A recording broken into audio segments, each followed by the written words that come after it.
বলছে বাংলাদেশে একটা যে দেবু দাস না কি বলছে ওই ছেলেটাকে পুড়ি মেরে ফেল দিল, আমাদেরকেও বলছে তোদেরকেও পুড়ি মেরে ফেল দেবো এরকম ভাবে, সকালবেলা যদি বাড়ি না যাস তোদেরকেও মেরে ফেল দেবো। আবারও পরিযায়ী শ্রমিকের ওপর অমানবিক অত্যাচার। ওড়িশার সুন্দরগড় এমসিএল নামক এক জায়গায় এক চায়ের দোকানে বসে কিছু পরিযায়ী শ্রমিক চা খাচ্ছিল। হঠাৎ কিছু উগ্রপন্থী এসে তাদেরকে বাংলাদেশে আখ্যা দিয়ে লাঠির আঘাত করে এবং তাদেরকে উড়িষ্যা ছাড়ার নির্দেশ দেয়। ওই পরিযায়ী শ্রমিকের নাম মিলন শেখ, বাড়ি মুর্শিদাবাদ জেলার বেলডাঙ্গা থানার অন্তর্গত মির্জাপুর বাদামপাড়ায়। কি হয়েছিল? আমরা উড়িষ্যায় ছত্তিশগড়ে ওখানে কাজে ছিলাম, ঠিক আছে, কি কাজ করতে গেছিল? রাজমিস্ত্রি কাজ করতাম ওখানে।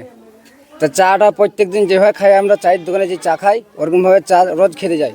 তা আমরা নুঙি পড়েছিলাম, আমাদেরকে এসে একজন জিজ্ঞেস করলো বাড়ি কোথায়, কলকাতা মুর্শিদাবাদ বলেছে, মানে নুঙি পড়ে আছি সেজন্য। আরও বলছে মানে ওদের ভাষায় গাল দিচ্ছে, মাইঘা গান্ডু মারিছে, এরকমভাবে অনেক রকমের মুখ খারাপ করছে। সে লাঠির ওপর লাঠি মেরিয়ে দিচ্ছে, অনেক বাড়ি মেরছে, হাতে মেরছে, পায়ে মেরছে। তা আমরা কোম্পানির কাছে প্রশ্ন করলাম যে এরকম রিস্ক কে নেবে? কোম্পানি বলছে আমরা রিস্ক নিয়ে নেবো, যা হবে তোমরা দেখো। তো এরকম তো আমাদের সরকার আছে, মুখ্যমন্ত্রী পশ্চিমবাংলার, তো এত কোনো ব্যবস্থাই নিচ্ছে না। তো ব্যবস্থা আমরা চাই, সেটার জন্য ব্যবস্থা গরিব মানুষ যেন খেটে খেতে পারে সব জায়গায়, যেই সেই ব্যবস্থাটা আমরা চাই। আপনাদের কাছে কি দেখতে চাইলো? দেখতে গেলে আধার কার্ড দেখালাম, বলছে ডুপ্লিকেট, বাংলাদেশি বলে ওরকম মারছে আমাদেরকে, মানে বলছে বাংলাদেশি বলতে মারতে আরম্ভ করলো কেন? বাংলাদেশি কি হয়েছে? কারণ বলছে বাংলাদেশে একটা যে দেবু দাস না কি বলছে ওই ছেলেটাকে পুড়ি মেরে ফেল দিল, আমাদেরকেও বলছে তোদেরকেও পুড়ি মেরে ফেল দেবো এরকম ভাবে, সকালবেলা যদি বাড়ি না যাস তোদেরকেও মেরে ফেল দেবো। আমাদের মানে ভিডিও মিডিও করেনি, ফটো তুলে নিয়েছে, বলছে সকালবেলায় যেন না দেখি তোদেরকে, তোরা ঘর ছাড়া হয়ে যায় এখান থেকে। ওখানে আপনারা কতদিন ধরে কাজ করছিলেন? আমি গিয়েছিলাম 1 সপ্তাহ হয়েছে, মানে আরও লোক আছে ওদের অনেক দিন হয়ে গেছে। এর আগে কি কোনো এরকম ঘটনা ঘটেছে?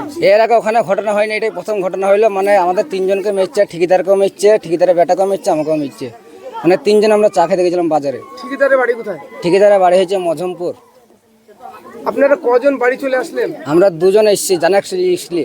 আর ওখানে এখনো কাজ করছে? হ্যাঁ কাজ করছে, ওরা বলছে এরপর যদি ঝামেলা হচ্ছে মোবাইলে খবর আমরা দেখছি, তা ওরা আসছে না, বলছে এবার পালিয়ে যাবো আমরা, আরেকবার যদি ঝামেলা চলে যাবো। ওখানকার বাঙালি, আমাদের এখানকার যে বাঙালি ওখানে কাজ করছে, কতটা আতঙ্কের মধ্যে আছে? মানে সেই জানের রিস্ক নিয়ে হাতে যেরকম থাকে মানুষ ওরকম। আমাদের রাজ্যের মুখ্যমন্ত্রীকে কি বার্তা দেবেন আপনি? মুখ্যমন্ত্রীর কাছে একটাই প্রশ্ন, যেন গরিব মানুষের যেন সাহায্য করতে পারে, মানে আমরা কলকাতায় কাজ করতে পারি, অন্য রাজ্যের কাজ করতে পারি, সেরকম ব্যবস্থাটা করা দরকার। একটা বয়কট করা মানে দরকার। মুখ্যমন্ত্রী তো বসে থাকছে চেয়ারে, ও তো বাইরে হনে ডিসিশন মারছে, আর মায়ের খেয়ে মসজিদ আমরা গরিব মানুষরা। আমাদের রাজ্যের লোক যদি বাইরে কাজ করতে যাচ্ছে তাহলে তাদেরকে খুব মারাপিটা হচ্ছে, কিন্তু অন্যের রাজ্যে উড়িষ্যা থেকে আমাদের বাংলাতে এই ওয়েস্ট বেঙ্গলে কাজ করতে আসছে, তো তাদের উপর জুলুম হচ্ছে না? কিন্তু আমাদের বাঙালিরা তো কাদেরকেও মারছে না, মানে বিহারি আছে, উড়িয়া তো আমাদের কলকাতায় অ্যাভেলেবেল, 100-র মধ্যে 90% ওখানে আছে। তাহলে তাদেরকেও তো আমরা অত্যাচার কেউ করছি না। মানে আমাদের বাঙালি মুর্শিদাবাদের নাম শুনলে মারছে, মুসলমান বুঝলেই বাংলাদেশি বলে মারছে। হ্যাঁ বাংলাদেশি বলে এক কথাই মারছে। কিন্তু আপনাদের কাছে আইডি কার্ড তো ছিল? আমাদের হ্যাঁ সবকিছু আছে, ইন্ডিয়ার সবকিছু, বলছে ডুপ্লিকেট, এক কথাই বলছে ডুপ্লিকেট। আপনারা কি ওখানে প্রশাসনের কাছে জানিয়েছিলেন এই ঘটনাটা? না, প্রশাসনের কাছে জানায়নি। আপনি আতঙ্কে চলে এসেছেন? হ্যাঁ আমরা আতঙ্কে পালাইছি রাতারাতি, মানে আমাদেরকে মানে ঘুমকে দেখাচ্ছে, বলছে সকালে দেখলে তোদেরকে মেয়ে গায়েব করে দেবো। আপনাকে কিসের বাড়ি মেরেছে? লাঠির বাড়ি মেরেছে আমাকে। কোনখানে মেরেছিল? পায়ে মেরেছে, এখানে হাতে মেরেছে, মাথায় মেরেছে, সব জায়গায় মেরেছে।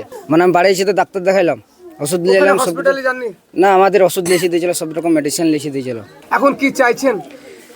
কি চাইছি, মুখ্যমন্ত্রীর কাছে একটা আমাদের অপরাধ, মানে যেন আমাদের বাঙালির সব জায়গায় যেন কাজ করে খেতে পায়, সেরকম একটা মানে বৈঠক মানে মিটিং দরকার আমাদের।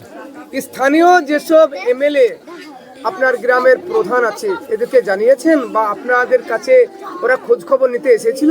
না, কেউ এখনো পর্যন্ত আসেনি, প্রথম সংবাদে এলো, আর কেউ জিজ্ঞেস করেনি, মানে আমার বাড়ির লোকের ছাড়া আর কেউ জিজ্ঞেস করেনি। আপনার নাম পরিচয়টা দেবেন?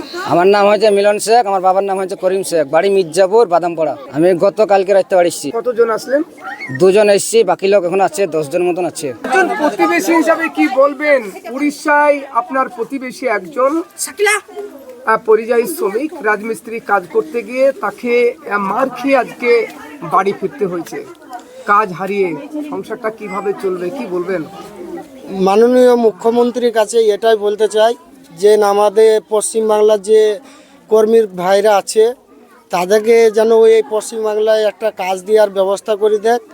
আর আমাদের যে ভাই কর্মীরা বিদেশে যাচ্ছে, এই যে বিজেপি সরকার ক্ষমতায় এসে এরকমভাবে মারধর করছে, ওনাদের কাছে যে অ্যাড্রেস থাকা, আধার কার্ড থাকা সত্ত্বেও তবুও বলছে যে বাংলাদেশি।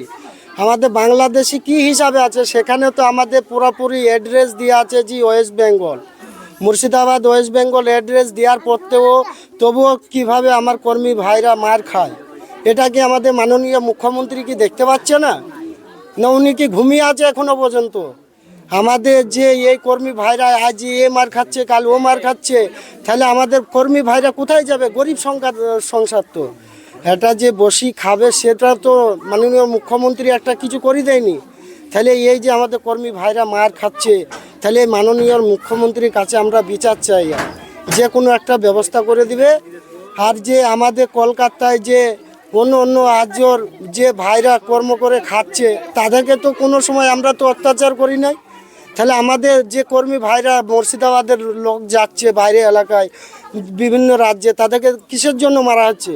এটা আমরা মাননীয় মুখ্যমন্ত্রীর কাছে যে আমরা প্রশ্ন দিলাম এবং বিচার চাইছি। স্থানীয় যেসব প্রতিনিধি আছে, প্রধান রয়েছেন, এখানে ওয়ার্ডের মেম্বার আছে, আপনার গ্রামের এমএলএ আছে, তাদেরকে কি বার্তা দিতে চাইছেন? তারা এখন পর্যন্ত এই পরিবারের কাছে এসে খোঁজ খবর নেয়নি। আমাদের যে গ্রামের মেম্বার, প্রধান, এমএলএ আছে, তাদেরকেও বলছি যে এরকমভাবে আমাদের যে ভাইরা মার খাচ্ছে, হয়তো বিদেশে যেতে, তাদেরও কোনো খোঁজ খবর নিল না। এটা তাদেরকে একটা কোনো ভোটের টাইম হচ্ছে, তখন আমাদের ভাইদের কাছে চলে আসছে ভোট চাইতে।